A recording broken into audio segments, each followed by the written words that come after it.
The NHL is back. Practice is today. Official ratification of the CBA last week. What we have now is 6 total years of labor peace, possible Olympic participation in the next 2 Olympics if the NHL can work out the details with the IOC. We know for sure that the Rangers are playing Carolina on August 1st.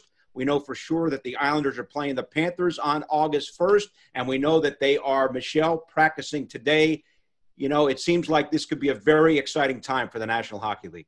Yeah, I mean, I'm trying to contain my excitement right now because I feel like, as with most people watching this unfold throughout the past couple of months, you've been proceeding with a cautious optimism. But today is the day training camp starts, or as Coach Quinn calls it, practice, because they only have 13 days to get these players ready for this play-in playoff series. So huge opportunity. I think the biggest storylines to watch is just how our coach is going to approach this, because this is a completely unprecedented time. No one's been in this type of situation. And the coaches that are looking at it like it's training camp and maybe the team, that might not be the right mindset, because these games matter right from the get-go. So as Coach Quinn talked about on home ice last week, this is practice. They are going right into it. They're going to scrimmage. They're going to treat this like these are game ready scenarios. And Barry Trotz, a similar thing. He said, we're going to go into practice or training camp and we're going to see how things go. You go in with a plan, but you also have to be ready to strategize once you get in that plan and be ready to evaluate players in a really short time span. But so exciting for hockey fans and just sports fans in general to see some progress being made.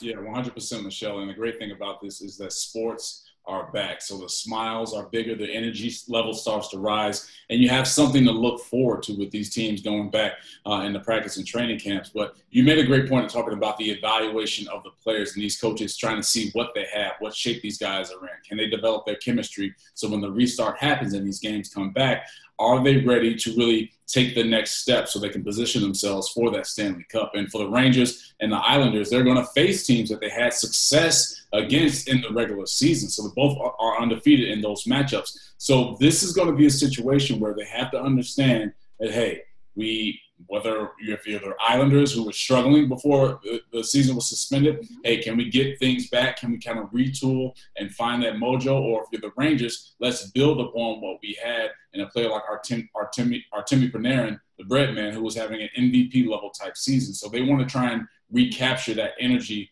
that they have. But again, sports is back. Is going to be exciting. So we're going to see how things play out. But you have to be excited. Bill Pito, you got to be excited, right? Come on.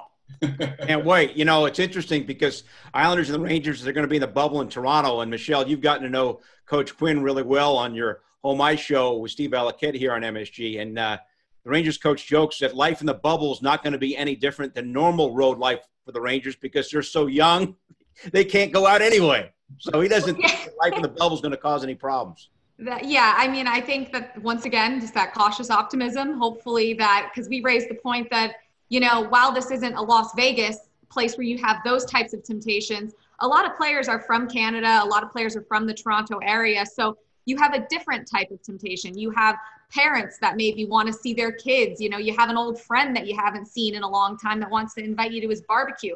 You know, how strictly are these players going to follow these protocols? But we talked about this last week. The NHL has rolled out a very thorough return to play plan, and they have contingencies, I guess, protocol for if something happens, what they'll do. If A happens, they'll do B. And if a player leaves the bubble for whatever reason, they come back, they have to get 4 consecutive negative tests before they can actually rejoin the team and be practicing with them as well. So maybe life won't be that different. You know, we're seeing in some of the other leagues, you know, how the entertainment, you know, what's keeping players busy. You know, the NBA, a lot of guys have been fishing. MLS, kind of a similar situation, whether it be, you know, out on little pontoon boats or playing games with teammates.